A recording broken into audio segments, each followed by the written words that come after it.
Bien le bonjour et bienvenue dans la première vidéo de la chaîne en format long.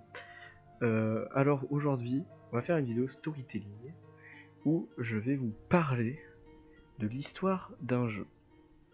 Un jeu que j'apprécie tout particulièrement, c'est l'histoire de Resident Evil. Alors je vais faire plusieurs parties de vidéo, je vais pas en faire qu'une seule. Mais d'abord on va faire une première partie sur ce qu'il y a avant le premier jeu dans la lignée de l'histoire de Resident Evil 0. Donc ce qui se passe avant, jusque Resident Evil 6, ça allait. Je dirais même jusqu'au 7, dans le storytelling. Sauf que malheureusement, dans Resident Evil 8, un document vient tout chambouler. Alors certains vous feront que l'histoire du 0 au 6, en racontant quand même l'histoire avant, sans prendre en compte les deux derniers. Moi je vais les prendre en compte.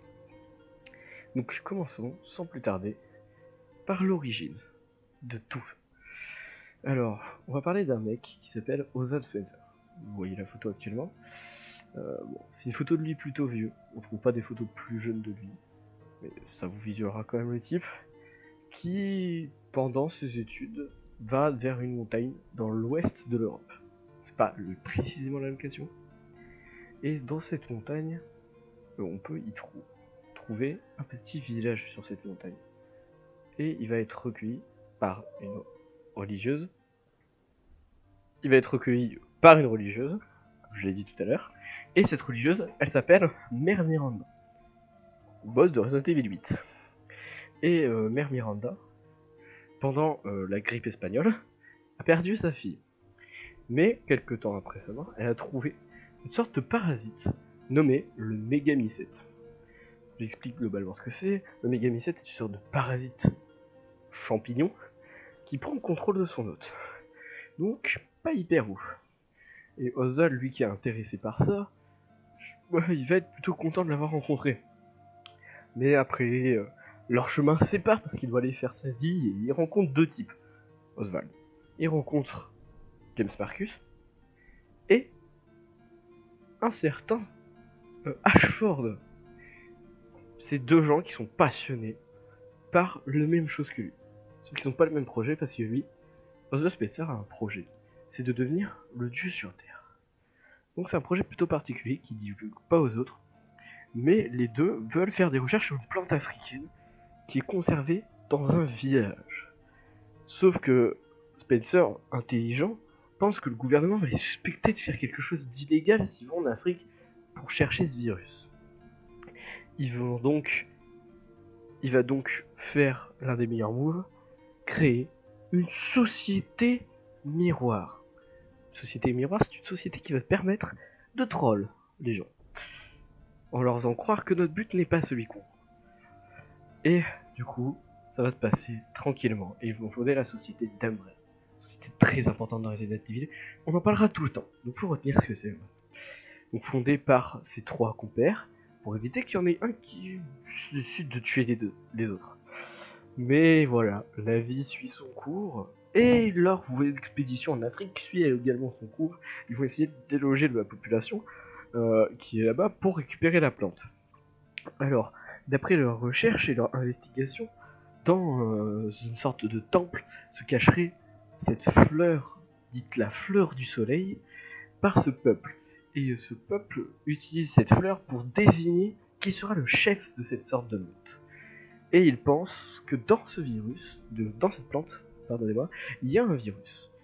Donc William et Ashford, pas William, William Spencer, lui aussi va y aller. Enfin, Oswald Spencer, pardonnez-moi. Je suis un peu perdu, je suis désolé. Mais il va se dire, et vraiment, on peut faire de la thune avec Spencer, il va se dire ça. Les deux autres vont dire, putain, ça va être une recherche scientifique de fou malade.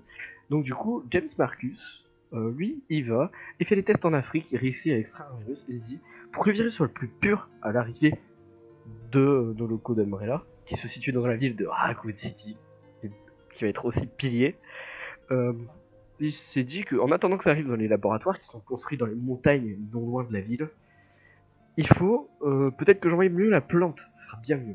Sauf qu'en envoyant la plante à Raccoon City, c'est Ashford qui va envoyer la plante à Raccoon City jusqu'au laboratoire de William Birkin, situé sous le centre de formation.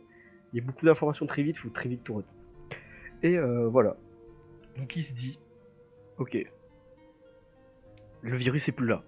Bizarre pourtant, sur les tests en Afrique, le virus était là et tout. Donc, qu'un seul moyen, ramener tous les éthylotests. Donc ils vont ramener tout ça. Et James, Olvat, Spencer et Ashford vont décider de nommer ce virus, le virus Progenitor. Vous allez voir, le nom est pas anodin, parce que Progenitor signifie la progéniture, donc celui qui donne quelque chose, et ça va donner les prochains virus, toujours basés sur Progenitor. C'est là que rentrent en jeu les différentes bases d'Umbrella, qui se développent à travers le monde. Donc Ashford va se dire, je fais ma base en Antarctique, James Marcus il va garder son labo à Raccoon City, et Olaf Spencer va se situer aussi dans les montagnes d'Arclay qui sont non loin de Raccoon City, dans un laboratoire qui sera caché sous une demeure qu'il va faire construire par Trevor. Pas Trevor Phillips de GTA, hein, juste un mec qui s'appelle Trevor. On parlera plus tard de lui dans Resident Evil 1, je vous raconterai plus son histoire dans celui-ci, dans la vidéo consacrée à Resident Evil 1. Alors, maintenant que tout est un peu mis en place, que nos personnages ont pris leur aise, il arrive un malheureux accident. Ashford meurt de vieillesse car c'était le plus vieux de la du groupe, et du coup il reste plus que 2 mètres à bord. Mais pendant ses recherches sur le virus Progenitor, l'autre créateur, James Marcus, il va faire des progrès. De nets progrès, je dirais. Parce que ces progrès, ils vont l'amener où? Ils vont l'amener à créer un second virus. Mais il va d'abord tester son virus sur tout. Sauf que quasiment tout meurt, sauf une espèce, les sangsues. Il dit d'ailleurs dans son journal que ces sangsues sont plus agressives, sont plus grandes et prennent plus de place. Il dit que c'est comparable à ce qui se passait au chef du village dans le village africain où ils vont chercher la plante. Et il se dit que mélanger l'ADN de sangsues au virus progéniteur pourrait créer un nouveau virus qui serait plutôt bien. Mais il fait quand même des études avec ces virus et il va décider de se dire on fait une étude sur celui-ci et cette étude ça va être simple. Voir si en meute qu'est-ce qu'elle fout. D'abord il va infecter un seul hôte et les autres vont être tout à fait sains. Ce qui va se passer c'est que la sangsue infectée va attaquer les autres sangsues jusqu'à la mort. Donc les tests montrent que les sangsues infectées attaquent les sangsues non infectées. Il va donc faire des tests cette fois-ci avec que des sangsues infectées. Ils vont voir qu'entre elles, elles ne s'attaquent pas. Donc elles ont une sorte de biais cognitif qui leur permet de dire elle, c'est ma pote, et elle, c'est pas ma pote. Donc lui, il fait que c'est un franc progrès. Il décide d'extraire ce virus du sang, littéralement, de ces créatures. Il va même les appeler ses bébés, son projet, ses projets de toute sa vie. Et de ces bébés, de son projet de cette vie, il va décider de ne rien dire au début. Mais il va le dire à 2 personnes qui lui font ultra confiance. Mais d'abord, on va parler d'une de ces personnes via une expérience de The Spencer. Oval Spencer, avec le virus Progenitor, va faire une expérience. Il va prendre des orphelins, kidnapper des enfants également, dont la fille de Trevor, celui qui a conçu son manoir, Lisa, et il va se dire, tiens, je vais leur injecter le virus Progenitor pour essayer de créer une sorte de petite élite que je pourrais contrôler par la pensée. Mais si je leur annonce que je les contrôle, j'aurai plus aucun contrôle sur eux. Plan foireux direct. Et du coup, il va y en avoir beaucoup qui vont quasi tous mourir dans dizaines d'enfants qui sont infectés, sauf 2.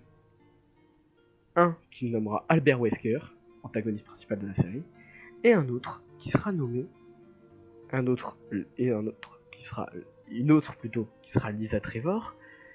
Mais Lisa Trevor, elle a pas eu le même destin que Wesker. Wesker n'aura aucune mutation physique, tout ira bien physiquement. Mais Lisa Trevor, elle va avoir des grosses mutations physiques qui vont la rendre laide et moche, donc pas très utilisable pour Oval Spencer. Mais par contre, il va utiliser Wesker et va le faire rentrer dans la police, dans un groupe spécial qui vient à peine d'être formé, le STARS. Special Tactical and Rescue Service. Voilà, quand même, c'est plutôt pas mal, le STARS. Donc, il va devenir chef de cette unité d'élite qui a en réalité toute la ville de Raccoon City corrompue. par Umbrella. Mais il va d'abord passer par le centre de formation. Je vous rappelle, le centre de formation qui est tenu par James Marcus, car son laboratoire est juste en dessous du centre. Et James Marcus, il va se lier d'affection à ce petit Albert Wesker, il est sympathique. Et il va aussi se lier d'affection à un scientifique, lui n'est pas dans la même branche que Wesker, mais qui est ami avec Wesker, William Birkin. Très grand scientifique, qui travaille pour Umbrella. Et c'est là que tout va tourner mal pour James Marcus. James Marcus va donc trouver son virus, l'extraire et le nommer le virus T, pour virus tyran. Mais malheureusement, Spencer, ayant peur qu'il aille trop loin, va engager les deux compères de qui James s'était lié d'amitié pour tuer et voler le virus.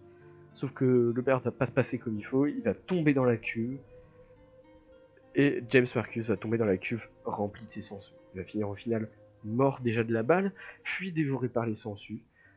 Ola Spencer pense qu'il est mort, et tout va bien jusqu'ici. Et c'est là que Spencer devient le seul maître à bord. Il va créer de nouvelles types comme le virus T. Il va créer de nouveaux types d'ennemis via le virus T. Donc il va créer le tyran, toutes sortes de trucs, pour essayer de les vendre à l'armée américaine qui a l'air plutôt ravie sur papier. Et c'est là qu'on va s'en arrêter pour ce premier épisode. Car la suite, c'est Resident Evil 0 qui va nous la citer. Et ça va commencer avec l'incident des montagnes d'Arklay. Mais je vais pas trop en dire, je le laisse pour le prochain épisode. J'espère que ce petit épisode vous a plu. D'ailleurs, ça va être plutôt chiant au montage à faire, parce que je vais devoir trouver les photos afin d'illustrer mes propos. Si ce premier épisode vous a plu, vous mettez un petit like, vous commentez pour avoir une suite. Je vous ferai peut-être d'autres vidéos sur d'autres jeux vidéo pour avoir l'histoire. Mais voilà, j'ai aussi sorti un YouTube Shorts dont le titre est en anglais. Ne vous inquiétez pas, la vidéo n'est pas en anglais, il y a juste du son. Donc si vous voulez aller le voir, le YouTube Shorts.